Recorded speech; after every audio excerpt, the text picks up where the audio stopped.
নমস্কার, আরও একবার স্বাগতম আমার নতুন ইউটিউব চ্যানেল ফুডি জুন্নুতে। আজ মঙ্গলবার, সকাল এখন 9টা। তাড়াতাড়ি উঠে স্নান করে চলে গেলাম আলপনা দিতে। প্রথমে হবে আমাদের বাড়িতে সংক্রান্তির পুজো, আর তারপর হবে বিশ্বকর্মা পুজো। তাই সবাই লাস্ট পর্যন্ত আমার ভিডিওটি দেখবেন, আর কেমন লাগলো সবাই অবশ্যই জানাবেন।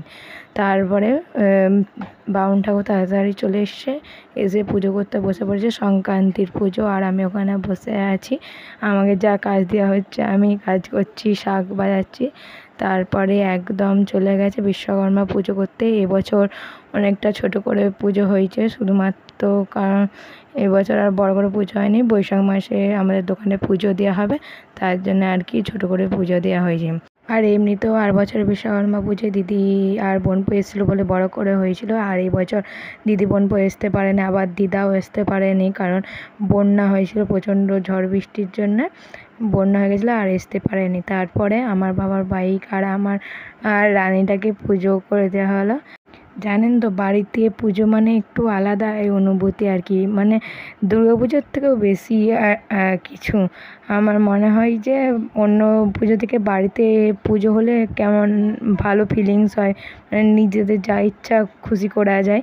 তারপরে এসে কাজু কিশমিশ বাবা দিল, আর একটা আমি দোকান থেকে কিন্ডার জয় নিয়ে চলে এসেছি। সেটা প্রথমে আনবক্সিং করলাম। এই যে এইটি বেরিয়েছে খেলনার মতন, স্পেসে মানে চাঁদে গেছে, সেইটা নিয়েই আর কি। তারপরে এই খাবারটি বেরিয়েছে, খাবার খাওয়ার পর বসে পড়লাম ভাত খেতে। ভাত, ডাল, শাক ভাজা, নানা রকম ভাজাভুজি দিয়েছিল। আর আমাদের এই রান্না পুজোর ইমোশনটা কি জানেন তো, নারকেল ভাজা আর হচ্ছে ওল পিঠে, সেই দুটোই আমার সব থেকে ভালো লাগে। তারপরে দিয়ে দিল কাতলা মাছটা সর্ষে দিয়ে করেছিল, আর তারপরে পোস্ত দিয়ে দিয়েছিল। লাস্টে এই যে ওল বড়োটা দিয়েছে।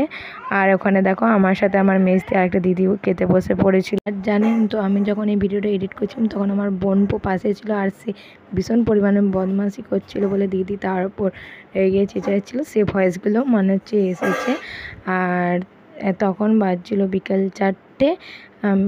এক জায়গা যাব বলে তাড়াতাড়ি রেডি হচ্ছিলাম। আমি এভরিওতের অরেঞ্জ মাস্কটা প্রথমে ক্রিমটা মুখে মেখে নিচ্ছিলাম।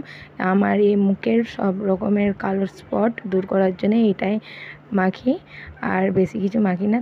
তাড়াতাড়ি মেখে আধ ঘন্টার মতন শুকাতে দিয়ে যে শুকিয়ে গেল তেমনি এটি দেখো চামড়ার মতন উঠছে। আমি বেশি মাখিনি, তার জন্য বোঝাও যায়নি অতটা। আমার মেজদিও বলছিল যে তোর মুখে বোঝা যায়নি কেন অতটা, মেজদির মুখে বোঝা যায়। আর ওখানেও আমার আরেকটা দিদি ছিল, আমি আমার দাদাকে বলেছিলাম, কিন্তু দাদা পুজোর জন্যে আর আসতে পারেনি। আর তারপর তাড়াতাড়ি রেডি হয়ে গেলাম। আমি, আমার মেজদির বান্ধবী আর মেজদি মিলে চলে গেছিলাম বন্যা দেখতে।